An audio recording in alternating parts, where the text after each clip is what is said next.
Welcome back everybody to MaxsGarajMahal. Well, there's the old RSD Hustler again. As you can see, we've got the lights on it. Looks pretty good, don't it? Well, we're going to put some more lights on it. Do we need them? No. Are we going to put them on there? Yes. And why are we going to do that? Well, you know, it's just one of those things we promised you we're going to do. So we're going to sit down here and we're going to talk about this for just a moment before we go to doing it. Alright, so what we're going to do is we're going to add 3 little LED lights right there. And the way we're going to go about doing that to make sure they're spaced equally and sort of halfway look decent is we're going to measure this roll down to where it becomes a plane, a flat area. We're going to raise or measure this roll right here where it comes up, this radius, to where it's a flat area. And once we figure out the distance from end of this radius to the end of this radius, we're going to measure that. We're going to keep that number. We're going to do the same thing where this radius comes around and you get the beginning of this flat plane to where the roundness of the fender stops. We're going to get that number. We're considering putting a little light right over here as well so that it's protected in this little indentation right here, and that'll give you a little side marker light besides these. And I think pretty much everyone that's watched the videos have seen the little red strobe lights. They're real small, about the size of a quarter, probably 3/4 inches long. Those suckers are bright. I mean, those things do a really nice job. Check that out, would you? Boy, those are nice. So we're going to put 3 little lights right here, right in this area. We're going to show you how to do it. So let's see. Matter of fact, I've already got one side done. So let's get over here and take a look at it real quick. And you'll see just what those little lights look like. They're not obtrusive at all. They don't look bad. They don't stick out a long ways. They've got a nice look to them. And man, are those things bright. They will brighten up the night. So if you have to mow along a street or out and have to move you more at night out close to a street or driveway, this will help protect you along with these strobe lights. So we're going to get started. I'm going to show you how we did this, and to give you an idea real quickly, I left this piece of tape in place. This gives you an idea. There is a line there. You probably can't see it. There's a line right here, and we got this with a in the way we drew this line, we used a simple little old compass right there. And the way we'll do that, you'll come along this, you'll follow this line, draw a straight line there. And another way to do that, of course, is put a pocket scale on here. And when you put the pocket scale on, you just draw a straight line on that. So we're going to show you how we go about doing it, and you can do it however you like, whatever makes you comfortable, however you can figure out how to get there from here. So let me set up the tripod. We'll get out the tape. We'll show you a couple of different methods to do this, so be right back. Alright, here we are back. We're going to show you a couple of ways to go about this. So, we want to find this radius where it stops. And as you can see, I think by the film, you should be able to see it's right there. And over here, the bottom interior radius stops right about there. So, let's take this scale. And we can see that is 1 inches. Or I guess if it's 1 inch, it wouldn't be inches, that'd be plural, wouldn't it? So that's 1 inch. Okay, let's say you don't have a pocket scale. Alright, so let's try something else. Let's say you have one of these MaxsGarajMahal 25-foot tape measures. And oh boy, aren't you lucky if you do. So let's take one of these tape measures and let's measure that thing. And look at there, by golly, it's actually 1 1/4. I was lying to you a while ago, and I apologize. I really shouldn't lie to you people, because y'all come here nice enough to subscribe to my channel, and here I go to lying to you. All right, let's do it again and actually read the thing this time. All right, that is 1 1/4 from right there to right there is 1 1/4 inches. Okay, so I retracted my lie and got that all squared away. So we know that's 1 1/4. We've measured the 2 different things. Now we can do a third way if you like. And we're going to say everyone's got one of these little old Well, actually, this is an electronic digital. You don't necessarily have to have one of these. You can have just a plain old vernier. But we're going to turn that little sucker on and make sure it's zeroed in. And there it is, 0. We're going to take this little rascal right here. We're going to bring it to right there. And it is right there. All right, let's see what we got here. It is 1 1/4 inches, or 1.25, which is 1 inches, 250 thousandths. Okay, we've got that measured. We pretty well know now that that is 1 1/4 inches. What is half of 1 1/4 inches? My golly, that's 5/8 of an inch. 5/8 and 5/8. That's 1 1/4 inches. So what we're going to do, we're going to put this approximately in the center here. Right about like that right there. And we're going to rip this thing right off right here. About like that. Okay. And we know that we want to measure this outside radius and find the end of it. We also want to find the end of this radius that comes this direction and see what that is. Now, don't think we'll do that with 3 different ones. So what we're going to do is we're going to find it with this little pocket scale, and that would be 3 inches. All right, so let's do this. Let's measure this and mark it real quickly at 3 inches. So you got a mark right there, and we're going to mark right there. All right, let's go ahead while we're at it. Let's find center, which 3 inches divided by 2, pretty much everyone's going to be able to tell me that's 1.5 inches. All right, so let's find 1.5 inches, and let's mark it right there. Now, can you see those marks? You probably can't, but let's move this over just a little bit, just for a second. Let's see if you can see those marks. I didn't make them real heavy. There they are. Okay, so now we're back to do this.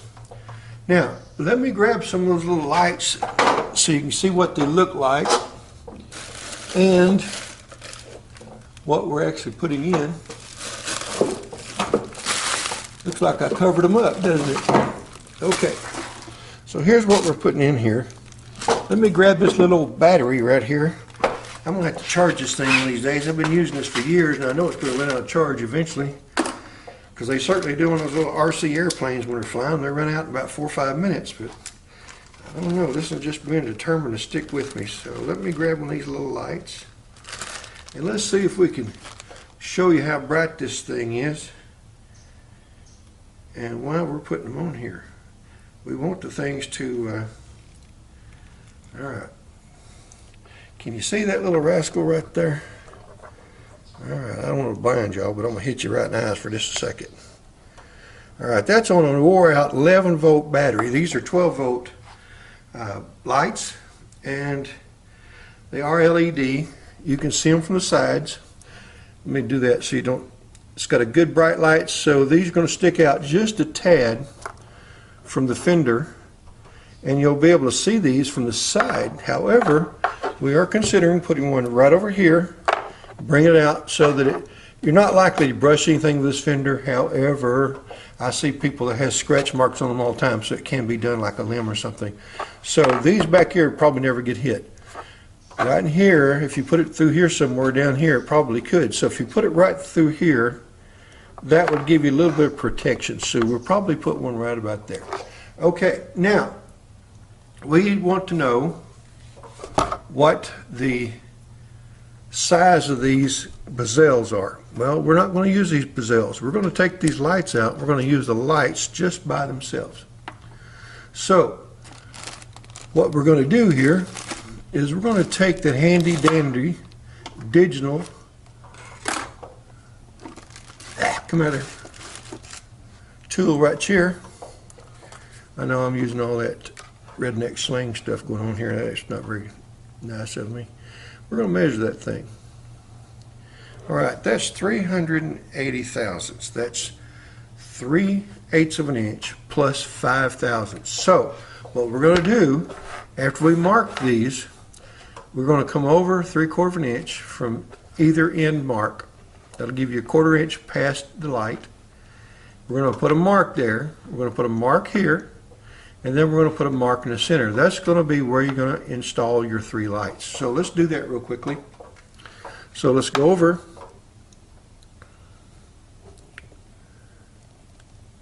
$750 thousandths, which is 3/4. Let's put a mark right there in our center line.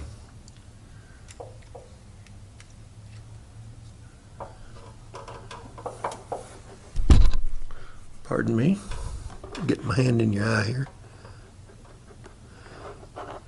Let's actually put the pen out there. So we're going to put a mark there. Come over here. We're going to put a mark here. Then let's measure this. And what does that leave? That leaves you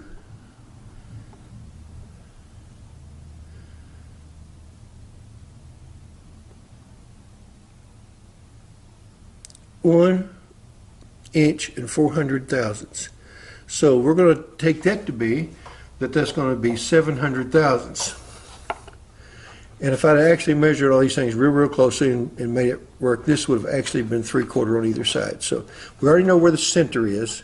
So what we're going to do is we're going to mark down here to the center, right there, like that. We're going to put a light here, here, and here. Okay, so how are you going to drill it? And where are you going to find center? We didn't put a center mark in here yet. So we're going to take this little handy dandy tool. We're going to set it at 5/8 of an inch. That is 625 thousandths. Now let's see if we can get you. All right, this don't like 625, so we're going to give you 620, so it'll probably be up just slightly. So what we're going to do is come right to there. We're going to put you a mark here, and we're going to come to the end here, put you another mark here. Then we're going to take this handy dandy scale one more time, set it right in here, and we're going to mark this as soon as I pick up the pen. Okay, you're seeing this raw. This is not edited. This is just like I'm shooting it. So bear with me. I am old, you know. All right, now we're going to draw you a line here. And where this line intersects with these lines, that will be where your light's going to be. So you're going to have one here, here, and here. Okay, so let's take a look real quickly and see if that resembles the other side.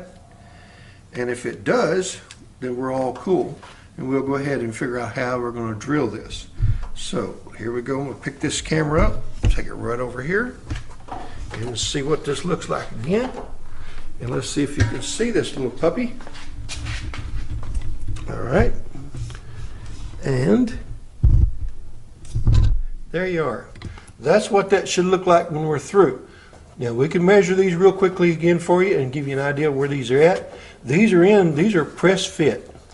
Reason why they're press fit, we're going to make these holes 5 thousandths smaller than the actual lens itself, so that we have to press these through from the back side.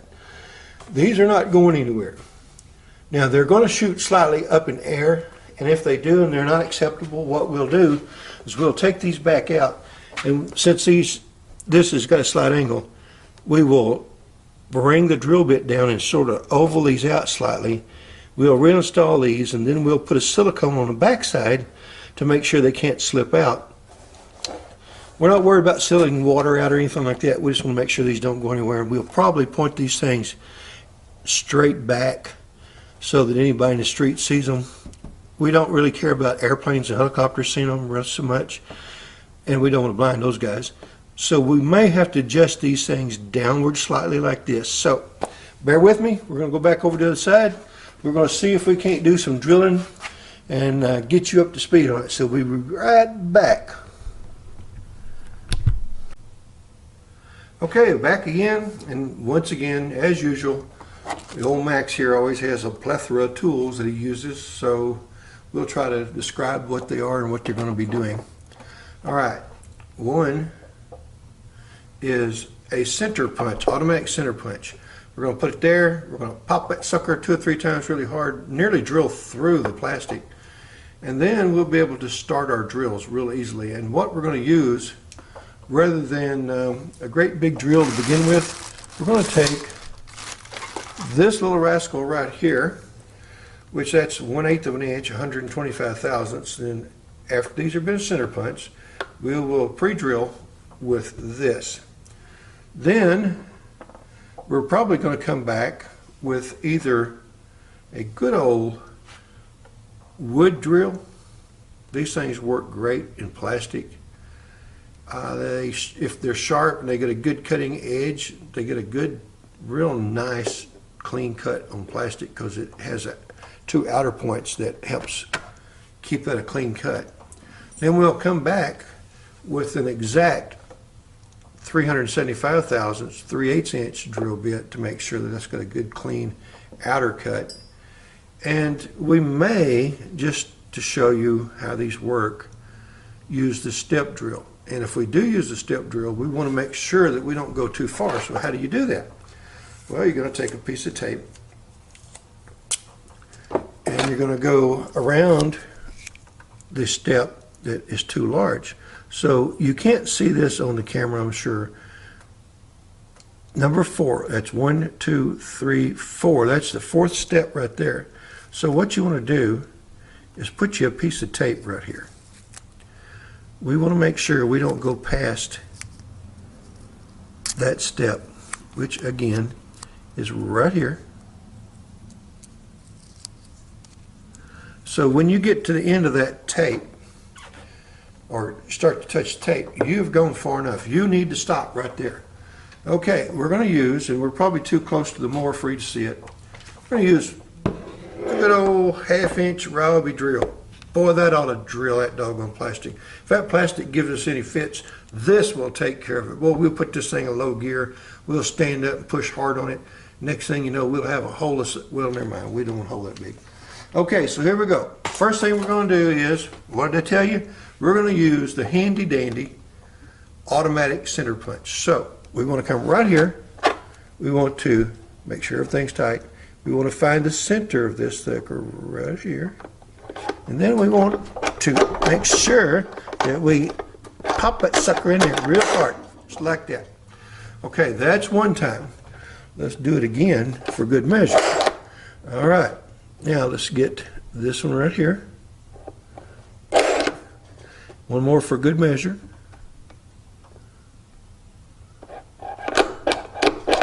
Whoop, we don't need two, just one. That ain't working like I'd like for it to. That's the way that usually goes if you got something on air here, huh? Okay, even if I don't get that to pop, which we are, then the whole trick is that it don't reset and pop again. Is we've got a big enough hole right there for a drill bit to start in because we're indenting the plastic pretty hard. Okay, we're going to drop that in there out of the way. We're going to get this drill bit into the 1/2 inch drill. I know I'm being too, most of you guys, I know I'm being too detailed, and I apologize, I'm taking all your time. However, there's a great deal of people that comes here to find these videos that needs a step-by-step, and that's what I'm trying to do, is make sure that those that don't know how to do these things gets a little help, and we show them step-by-step, and we get down there in the mud and drag them out of the mud, show them just exactly how to do these things. So bear with us, guys. Anyway, we'll have this done here shortly. And let me move the camera over just a tad.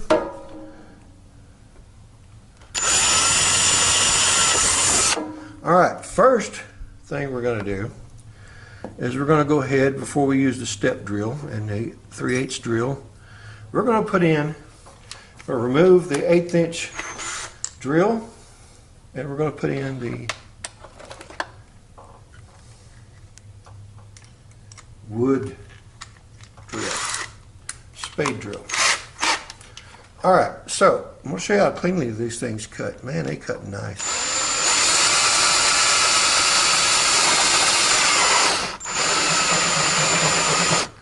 Now that we've got that done, and you're really not going to be able to see that. I don't have any light on this thing, and it is late in the day. going to do it with this before we put the regular step drill in. And the reason why we're doing it, so we got a good clean outside and the shoulder itself, so it's real good and pretty. All right, now we got that done, and that gives you one way to do it. If that's all you got, guys, that will certainly take care of you doing your holes, and they work just fine with that. Here's another method, and let's see here. Hopefully you can see that. Let me see if I need to move the camera around a little bit here. Get all my feet out of your way. All right, let's try that.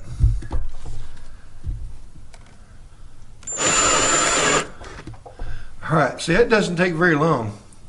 Those step drills go through that plastic really quickly, especially if they're sharp. And you want to make sure you don't go too far because you don't want your holes too large. If you get those holes too large, then we've got a problem. We're going to have to go back, punt, and change out. Then we'll have to put these in, which these are the bezels, push-in bezels.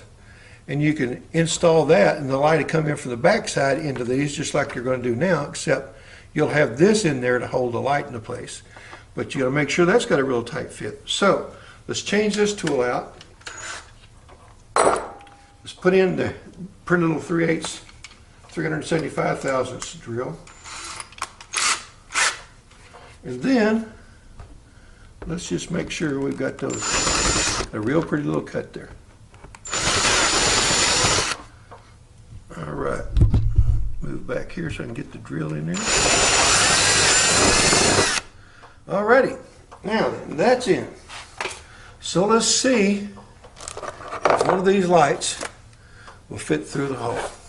Now you no longer need this tape, so you can pull this tape out of the way. Alrighty. We'll probably chamfer this just a little bit, and then we may have to, we'll probably have to open those holes just a tiny bit, but maybe not, because as you can see, fits right in there. Now we've got to get that back out. So we want to check every one of these holes. So we're going to pull this light out, shove it back through the bezel. Now we're going to see that'll work and that'll work. So at this point in time, where you're at is you want to wire your new switch. You also want to wire together all of your connectors here, and since you're going to have 3 here, what we're going to do is we're going to solder these wires together, red to red, black to black, and then we're going to run them around through here. We're going to run them up to the switch. Now in this particular case, we're going to run, as you know, we've got the, if you've seen the earlier videos, we have the strobe lights on a separate switch to the headlights. In this particular case, we're going to put the tail lights and the headlights together.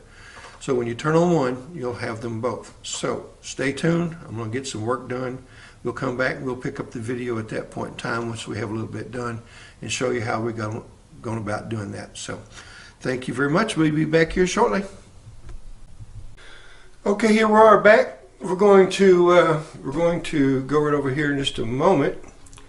And there's a fender that is off the little Hustler Raptor SD, and I don't think I've mentioned in this video that it is the same as a BigDog Alpha.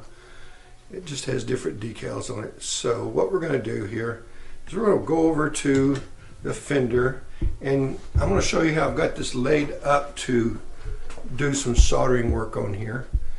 And what I've done is I've placed it on the workbench, and I've got it clamped down so that it stays put. And I'm going to see if I can zero in a little bit here on the wiring inside. Hopefully you can see that. Let me see here. Maybe let me move this way just a tad more. And there's the wiring. So I'm going to trim all these wires right here and then solder them all together and make sure that they've got a good, tight, strong bond through the solder, through the electrical solder. Then we're going to heat shrink all the wires so that they're sealed up from moisture and protected.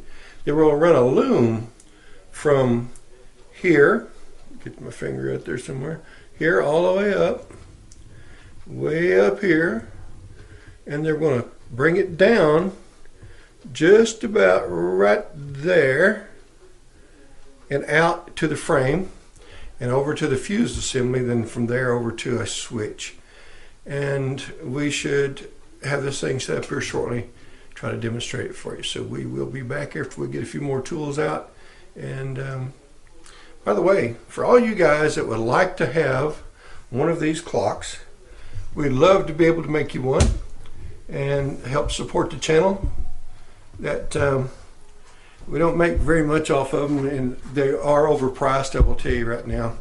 And part of that overpricing is the shipping and handling. I don't charge anything for handling, but the shipping, my gosh, that stuff is ridiculous. I just shipped one just the other day, and oh Lord, guys, the shipping is terrible. What are we going to do about that? And there are some different clock faces. I think I've shown you some other videos. I've even got one now for children if you're trying to teach a small child how to read time, analog type reading time. Then I've got a face here that I really ought to show you guys real quickly and see what you think about it. Hopefully you like it. It's right there. It's got all the camera don't want to stay put, but it's got from 1200 to, or from 5 minutes to 55 minutes up to 60. And we'd love for you guys to help us support the channel. And if you want one of these clocks, at this time they're $19.95 shipped, and you can get either of the ones on either side there. The one in the middle, that's my personal clock. I'm keeping that. And you can get either of those clock faces. You can get it with the orange MaxsGarajMahal with the blue laurel wreath, or you can get the blue on blue MaxsGarajMahal with the laurel wreath. So consider it, and we appreciate it. We'll be back shortly and get some more done on this wiring it over here so we can show you what it's going to look like when it's done. Thank you. All right, coming back into the Garage Mahal here. It's really windy out, really getting cold. But we thought we might just show you what one of the set of lights looks like on here. And just in case you forgot, we are at MaxsGarajMahal. So there you go, guys. That's what it's going to look like. Not obtrusive. Don't look too bad. So stick with us. We'll come back with an update. Get this side installed. Get it in switched so that you'll know how it's going to work. And what we're going to do, we were going to add another switch here. We've got these switches. This switch right here is the strobe light. And as you can see, the strobe light is in addition to the tail light. So we also need you to see that there is the headlights. Now, them suckers are bright right there. So we'll get back, we'll get this finished up, finish up this video. Again, we appreciate it. We'll be back shortly. Okay, thought I'd show you guys what I'm using here, and this is just a telephone cable. And I'll show you what's inside. Just a moment. It's got 4 wires. It's got a yellow and green, black and white, and these are what run your old telephones back in the day when you have a landline. If any of you are old enough to know what a landline is. So what I'm going to do is I'm going to cut these 2 off. I'm going to save these 2, and then I'm going to hook those to all 3 of these lights right here.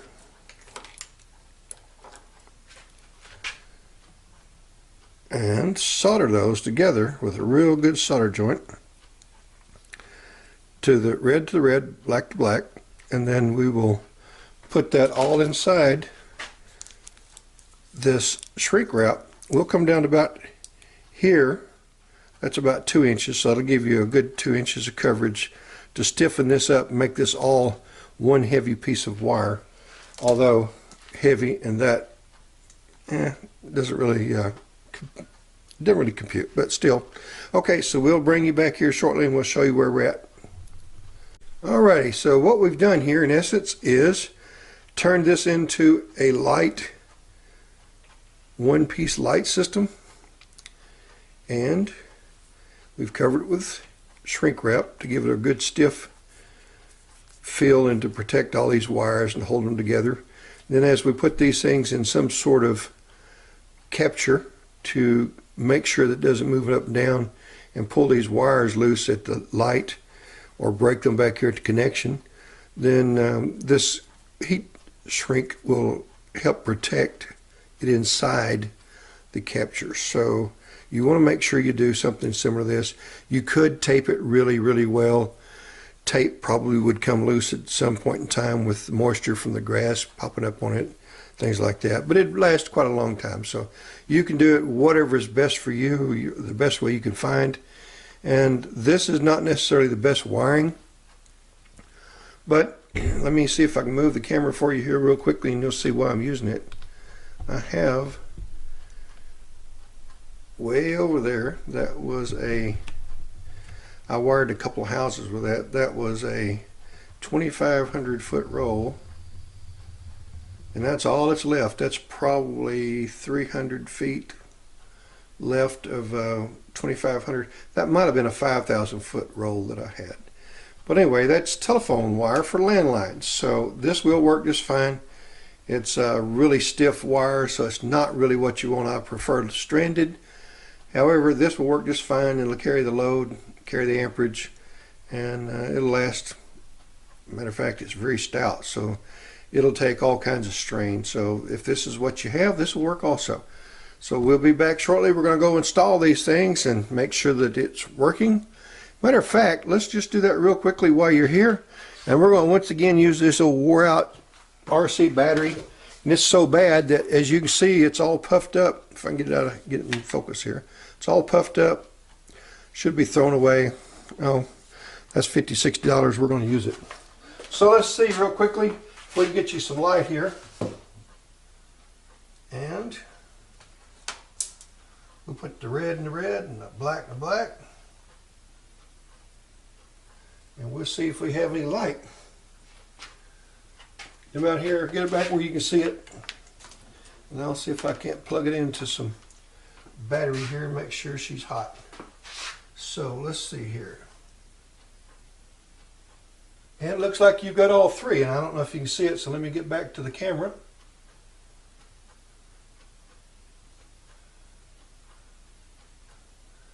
It's always tricky to get these things stay put when you're really wanting them to. So let's see if I can see that in the camera. If I can't, we'll get it up here where you can see it. No, you can't see it at all, can you? Okay, there you are, guys. So that works, and that's going through from my little old RC battery, 11-volt battery, to the end of these things, 2,500 foot, and you can still get power through it. So we know that's going to work. Okay, we will be back.